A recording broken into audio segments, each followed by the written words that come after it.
has an impressive medical list of accomplishments that he should be proud of. I'm sure that you are too. And thank you to your family, the public servants, serving in the military, serving in law enforcement, educating our children. You're a role model family. I do want to go back. This morning, I ended up turning to a channel that I never watch just to see what was being said about the proceedings. I thought it was interesting that they were ridiculing some of my colleagues on this side of the aisle for bringing up the behavior of past Supreme Court hearings. This is really the appropriate venue to do it. I guess we could talk about it when we're reviewing intellectual property or something else, but contextually, this is the time to do it.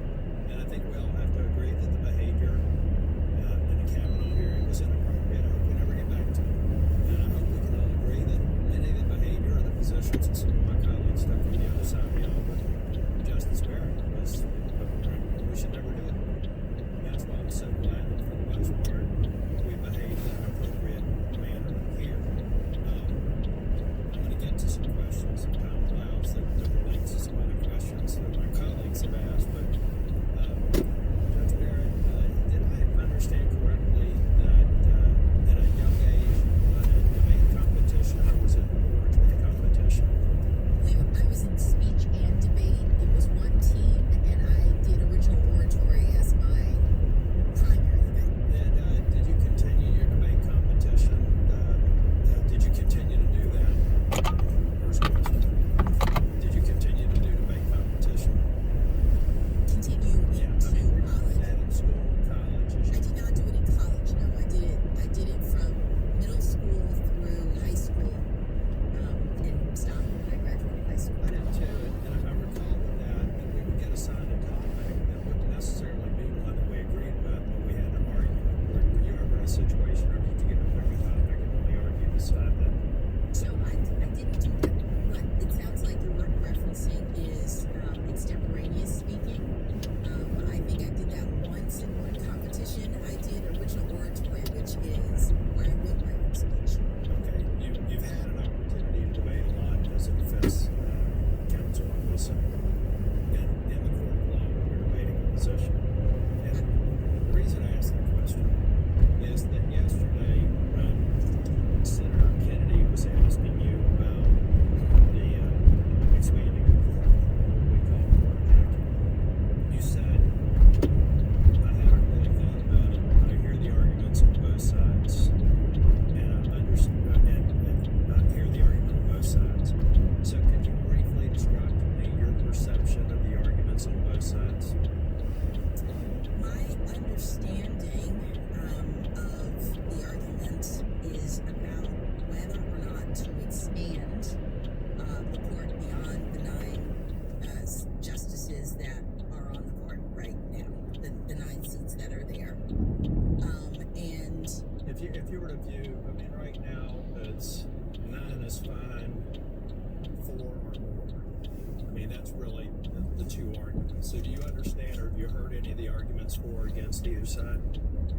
I'm not even sure about the 4. I just heard people talking about putting more justices on the court, expressing concerns that the court has become politicized, that the court has become unbalanced in terms of what people perceive to be views of the majority of the justices. And so I've heard arguments about rebalancing the court on that side. And then there's the argument that many on the dais have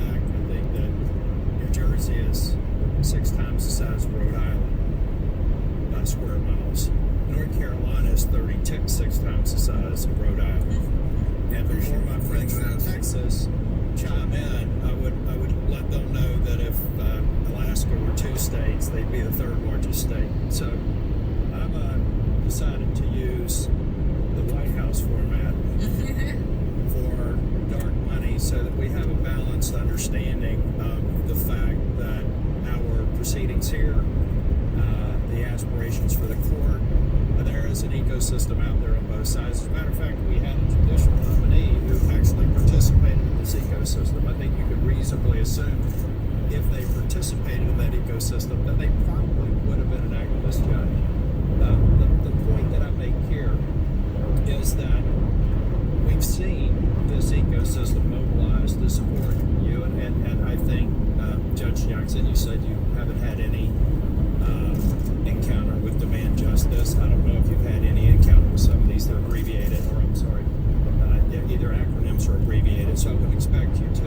It would be interesting if we could, for the record, determine if you have had any interactions, but with respect... I have not, Senator. I've never seen most of those. That's good enough. I wouldn't expect you to, be honest, sitting on the bench, but they are out there, and they have a specific plan. And their specific plan, as a matter of fact, I was inspired by Senator Whitehouse's seat, so I went out to Demand Justice. They have a specific plan. Step 1, 4 seats on the Supreme Court. We must add 4 seats on the Supreme Court to restore balance, which by their opinion is a majority with their view and their judicial philosophy. They're thrilled that President Biden has promised to appoint a commission. In fact, they're so thrilled that they want to make sure that they can influence the outside of the commission by endorsing their 4-seat strategy. They want to recruit 25,000 volunteers. This is on their website, their strategy, to influence the commission's recommendation. And then they want to nuke the filibuster. 51 votes to make a decision that could ultimately be... You're listening to Judge Ketanji Brown Jackson's Supreme Court confirmation hearings. This is live special coverage from NPR News. Talking about how the prior president was influenced by an organization. I would say that Senator Jackson and almost everybody that the president vetted before, Judge Jackson, are on this list.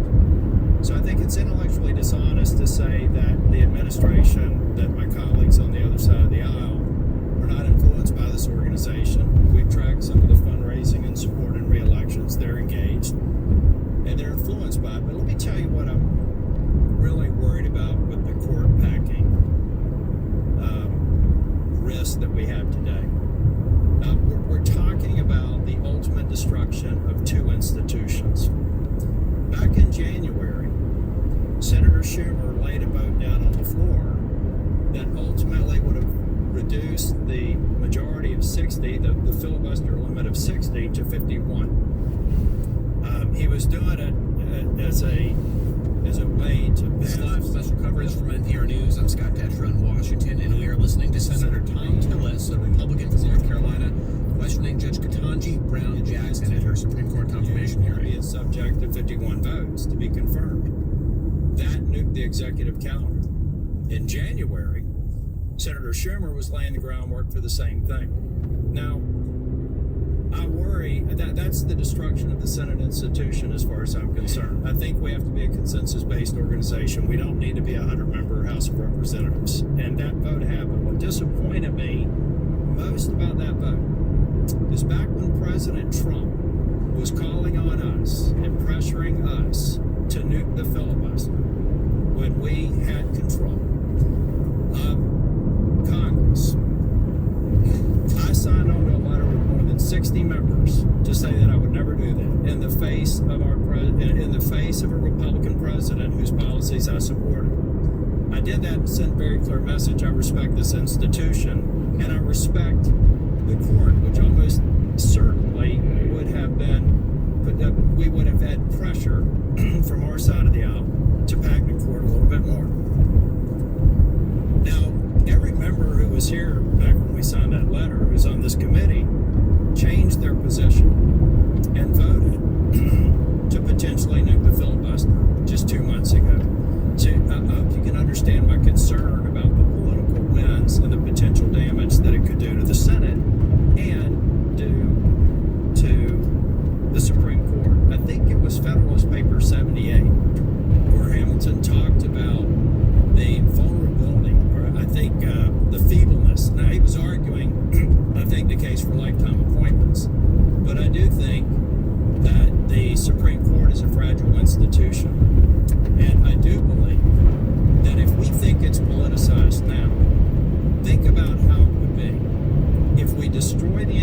institution of the Senate so that on a strict party line, partisan vote, we expand the court. That's why court packing is important, and that's why we ask a question that I know you're not going to answer, but I know that Justice Breyer and Justice Ginsburg did. And if there's any Supreme Court justice listening right now, I wish that they would speak up, because I think your institution is in peril, and accelerating it to a truly political body is only one successful nuking of the filibuster vote away in the U.S. Senate. This is serious stuff. I was at Price Waterhouse. I was a partner at Price Waterhouse back during the Arthur Anderson Enron scandal. I saw about 100-year-old top-tier Big Five consulting firm cease to exist because their reputation suffered. If we pack the court, the only thing that you all have, that the Supreme Court has, is its integrity and the esteem of the American people and the trust that they put into it. Packing the court could cause the Supreme Court to lose the trust of the American people. And I think if we want to expand the court, let's do it for the only valid reasons. Maybe the justices come to us and the Chief Justice come to us and say, the workload is too great. The times have changed. And then commit 60 members of this body to consider it. But when you've got a partisan organization here that's putting a pipeline of people in there that they think like them and have a judicial philosophy like them, how can any reasonable person think that this is just kind of fixing the mechanics? It's a partisan decision that even some of my colleagues on the other side of the aisle have taken the bait. So much so that they will reverse a commitment that they made with me when they signed that letter to say they would never nuke the filibuster, and then nuke it. President Biden's on that list too. Back in 1983, he gave a rousing speech in a Judiciary Committee hearing saying, don't pack the court. He gave a rousing speech on the Senate floor saying, don't nuke the filibuster. But now we're in this posture to where we could destroy two institutions if we're not careful. So I actually hope that you can at some point study the issue thoroughly and understand the risk to this institution that you're likely to be confirmed to. It's serious. And you could end up being there. You'll have a lifetime appointment. You could actually be there and witness its demise real time if we allow the court to be packed. Now, I want to talk a little bit about